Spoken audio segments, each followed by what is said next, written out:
मौत का साहिल, मिस्र के इस समंदर में लोग डूबते क्यों हैं?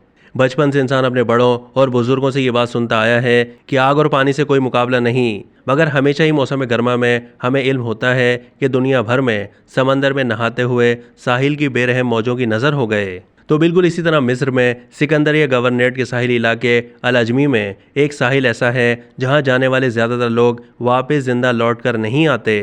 यही वजह है कि दुनिया भर में मौत के साहिल के नाम से मशहूर है। सयाहों की मौत के बाइस मिस्री हुकूमत ने इसे आज से 3 साल पहले बंद कर दिया था।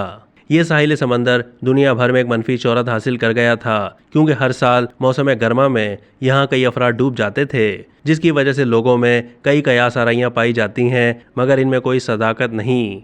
मिस्र में जनरल एडमिनिस्ट्रेशन ऑफ रिजोर्ट्स के डायरेक्टर जनरल उसामा अली कहते हैं, इस साहिल के साथ रखे गए बड़े बड़े पत्थरों की वजह से बहुत ज़्यादा भंवर बनते हैं जो ना तजर्बेकार तैराकियों के लिए ख़तरनाक साबित होते थे।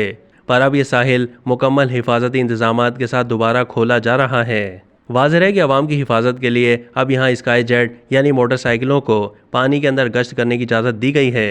यही नहीं, अगर मुकर्रर करदा साहिली इलाके में तैराकी ना की गई, उसके अलावा किसी किस्म की भी खिलाफ वर्जी की गई तो नरमी नहीं बरती जाएगी और साहिल को दोबारा बंद कर दिया जाएगा। अब तक के लिए इतना ही। मज़ीद मालूमात के लिए डेली जंग के यूट्यूब चैनल को सब्सक्राइब कीजिए।